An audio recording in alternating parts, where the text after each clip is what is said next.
Hello दोस्तों, कैसे हो आप सब। आशा करता हूँ कि सब अच्छे होंगे। तो चलिए आइए स्टार्ट करते हैं आज का वीडियो। और आज के वीडियो में हम बौने ग्रहों, प्राकृतिक उपग्रहों, चंद्रमा और पुच्छल तारा, उल्का पिंड, प्लेटो, इन सभी के बारे में डिटेल से समझने वाले हैं। आइए समझते हैं सबसे पहले बौने ग्रहों के बारे में।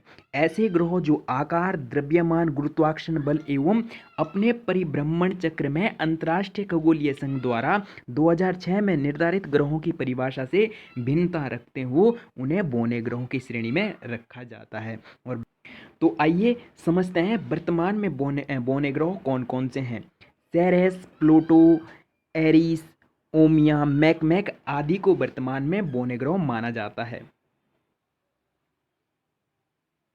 तो आइए समझते हैं प्लूटो ग्रह के बारे में।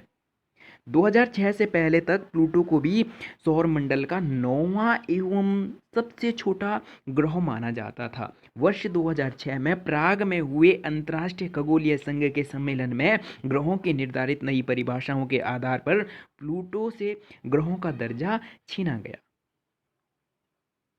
प्लूटो को ग्रहों की श्रेणी से अलग करने के पीछे वैज्ञानिकों का तर्क था कि यह वरुण, जिसे नेपच्यून भी कहते हैं, की कक्षा से होकर गुजरता है। इसका गुरुत्वाकर्षण कम है। वह आकार की दृष्टि से कई उपग्रहों से भी छोटा है। तो आइए दोस्तों, अब समझते हैं प्राकृतिक उपग्रहों के बारे में। वे आकाशीय पिंड जो अपने ग्रहों की परिक्रमा करने के साथ साथ सूर्य की भी परिक्रमा करते हों, उपग्रह कहलाते हैं। तो दोस्तों, ऐसे खगोलीय पिंड या ऐसे आकाशीय पिंडों को हम उपग्रह कहते हैं या प्राकृतिक उपग्रह कहते हैं, जो अपने ग्रहों की परिक्रमा करने के साथ साथ सूर्य की भी परिक्रमा करते हों, तो उन्हें प्राकृतिक उपग्रह कहा जाता है।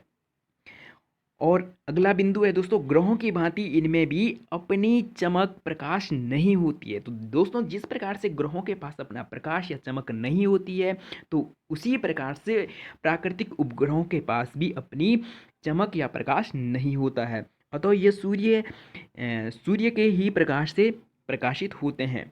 सबसे अधिक उपग्रह शनि के 82 हैं तथा बुध एवं शुक्र के कोई भी उपग्रह नहीं है। तो आइए दोस्तों, अब समझते हैं पृथ्वी के एकमात्र प्राकृतिक उपग्रह के बारे में, और वो कौन सा है? चंद्रमा। तो आइए समझते हैं चंद्रमा के बारे में। चंद्रमा पृथ्वी का एकमात्र प्राकृतिक उपग्रह है और चंद्रमा का पथ परवलयाकार होने के कारण पृथ्वी एवं चंद्रमा के बीच की दूरी घटती और बढ़ती रहती है। जब पृथ्वी एवं चंद्रमा के बीच की दूरी न्यूनतम हो तो इस स्थिति को पेरिजी कहते हैं, एवं दोनों के बीच अधिकतम दूरी को अपोजी कहते हैं। तो आइए समझते हैं चंद्रमा का दूसरा बिंदु। चंद्रमा की परिभ्रमण या परिभ्रमण को ही दोस्तों घूर्णन भी कहते हैं तथा परिक्रमण अवधि लगभग 27 दिन 8 घंटे है। आइए अब समझते हैं ब्लड मून या टेट्राड। लगातार 4 पूर्ण चंद्र ग्रहण के संयोजन को ब्लड मून या टेट्राड कहते हैं। इस अवस्था में चंद्रमा पूर्ण रूप से लाल प्रतीत होता है। समझते हैं चंद्रमा का अगला बिंदु। तो दोस्तों, चंद्रमा का गुरुत्वीय क्षेत्र पृथ्वी के गुरुत्वीय क्षेत्र का 1/6 भाग है। तो दोस्तों, चंद्रमा के बारे में थोड़ा सा हम चित्र में समझ लेते हैं। तो दोस्तों, ये है हमारा सौरमंडल और सौरमंडल में ये सूर्य है और ये हमारी पृथ्वी है और ये हमारे पृथ्वी का एकमात्र प्राकृतिक उपग्रह चंद्रमा है। तो दोस्तों, चंद्रमा पृथ्वी के चारों ओर जो परिक्रमण काल है या परिक्रमा करता है, वो 28 दिन 8 घंटे में एक चक्कर पूरा करता है। और ये पृथ्वी की परिक्रमा करने के साथ साथ सूर्य की भी परिक्रमा करता है। तो चलिए बढ़ते हैं अगले टॉपिक की ओर। तो आइए समझते हैं धूमकेतु या पुच्छल तारे के बारे में। धूमकेतु आकाश में धूल, बर्फ और गैस से निर्मित पिंड होते हैं जो सूर्य के परवलयाकार पथ पर अनियमित परिक्रमा करते हैं। जब भी कोई धूमकेतु सूर्य के नज़दीक पहुंचता है तो गर्म होने के बाद उनसे गैसों के फुहारे निकलने लगते हैं, जिससे पूंछ जैसी संरचना का निर्माण होता है। इसे ही पुच्छल तारा कहते हैं। तो दोस्तों जब भी कोई धूमकेतु सूर्य के नज़दीक आता है तो उससे गैसों के फुहारे निकलने लगते हैं और उससे फिर पूंछ जैसी संरचना का निर्माण होता है। तो दोस्तों उसे ही क्या कहते हैं, पुच्छल तारा कहते हैं। तो दोस्तों हैली भी एक पुच्छल तारा है। यह पृथ्वी से प्राय प्रत्येक 76 वर्ष बाद दिखाई देता है। तो दोस्तों इसे हम अब चित्र में समझ लेते हैं। तो ये है दोस्तों पुच्छल तारा।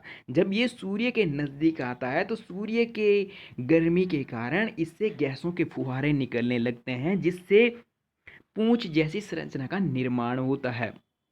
और पूंछ जैसी संरचना के कारण ही दोस्तों इसका नाम पुच्छल तारा पड़ा है और इसको इसका दूसरा नाम धूमकेतु भी है। तो चलिए बढ़ते हैं दूसरे टॉपिक की ओर। अगला जो दोस्तों टॉपिक है वो है क्षुद्र ग्रह। क्षुद्र ग्रह भिन्न भिन्न आकार के पिंडों की पट्टी के रूप में मंगल और बृहस्पति ग्रहों के मध्य करोड़ों किलोमीटर के क्षेत्र में पाए जाते हैं। तो दोस्तों अगर हम बात कर रहे हैं क्षुद्र ग्रहों की, तो ये किन दो ग्रहों के बीच पाए जाते हैं, तो मंगल और बृहस्पति ग्रहों के बीच करोड़ों किलोमीटर क्षेत्र में फैले हैं। और अगला बिंदु है दोस्तों, क्षुद्र ग्रह सूर्य के चारों तरफ अन्य ग्रहों के समान ही दीर्घ वृत्ताकार कक्षा में पश्चिम से पूर्व दिशा में परिक्रमा करते हैं। तो दोस्तों अगला बिंदु है, सेरेस सबसे बड़ा एवं सर्वाधिक चमकीला क्षुद्र ग्रह है। तो दोस्तों इसको हम चित्र के माध्यम से समझ लेते हैं। तो दोस्तों ये है हमारा सौरमंडल और हम बात कर रहे हैं क्षुद्र ग्रहों की। तो क्षुद्र ग्रह किन दो ग्रहों के बीच पाए जाते हैं, तो दोस्तों ये मंगल ग्रह है और ये बृहस्पति ग्रह है। इनके बीच की जो ये पट्टी है इसे ही क्षुद्र पट्टी या क्षुद्र ग्रह कहते हैं। तो चलिए बढ़ते हैं अगले टॉपिक की ओर। अगला जो दोस्तों टॉपिक है उल्का उल्कापिंड। इन्हें उल्का या उल्कापिंड भी कहा जाता है। मंगल एवं बृहस्पति के मध्य क्षुद्र ग्रहों के साथ अरबों की संख्या में उल्का पाए जाते हैं। तो दोस्तों जो मंगल ग्रह और बृहस्पति ग्रह है उनके मध्य क्षुद्र ग्रहों के साथ ही अरबों की संख्या में उल्का भी पाए जाते हैं। परंतु वरुण के पश्चात, दोस्तों जो वरुण ग्रह है उसके पश्चात या उसके बाद क्यूपर बेल्ट उल्काओं का सबसे बड़ा स्रोत है। तो दोस्तों सबसे ज्यादा मात्रा में उल्कापिंड कहाँ पाए जाते हैं, जो वरुण ग्रह है और वरुण ग्रहों के पश्चात या उसके बाद में जो क्यूपर बेल्ट है वहां वो उल्काओं का सबसे बड़ा स्रोत है। तो बढ़ते हैं अगले बिंदु की ओर। तो आइए समझते हैं अगला बिंदु, और वो है कि जब उल्का पृथ्वी के वायुमंडल में प्रवेश करते हैं। तो दोस्तों कभी कभी क्या होता है कि जब उल्का पिंडों की गति अनियंत्रित होने के कारण ये पृथ्वी की ओर आ गिरते हैं, और जब पृथ्वी की ओर आ गिरते हैं तो पृथ्वी के वायुमंडल में जब प्रवेश करते हैं तो गैसों से होने वाले घर्षण के कारण अग्नि प्रज्वलित अवस्था में दिखाई पड़ते हैं। तो दोस्तों जैसे ही ये गैसों के साथ घर्षण करते हैं तो इनमें आग लग जाती है, और इसी कारण दोस्तों जब हम आकाश में कभी देखते हैं तो हमें टूटता हुआ तारा या पृथ्वी की ओर आते हुए दिखाई पड़ता है। तो दोस्तों वो तारा नहीं, वो उल्कापिंड होते हैं, और जो हमारे पृथ्वी के वायुमंडल के साथ वायु के साथ घर्षण करके उसमें आग लग जाती है, और इस कारण हम जब आसमान की ओर देखते हैं तो हमें टूटता हुआ तारा प्रतीत होता है, लेकिन वो टूटता हुआ तारा नहीं होता है। वो क्या होता है दोस्तों, वो उल्कापिंड होते हैं। अगला वो है कुछ पृथ्वी पर पहुंचने से पूर्व ही जलकर राख हो जाते हैं। तो दोस्तों कुछ उल्कापिंड पृथ्वी पर पहुंचने से पहले ही क्या हो जाते हैं, जलकर राख हो जाते हैं, जिसे उल्काश्म कहते हैं। जबकि कुछ उल्काएं जो चट्टानों के रूप में पृथ्वी पर जाकर गिरते हैं उन्हें उल्कापिंड कहते हैं। तो चलिए दोस्तों आज के लिए इतना ही। अगर वीडियो अच्छी लगी हो तो चैनल को सब्सक्राइब और वीडियो को लाइक करना ना भूलें। मिलते हैं जल्दी अगले नेक्स्ट वीडियो में।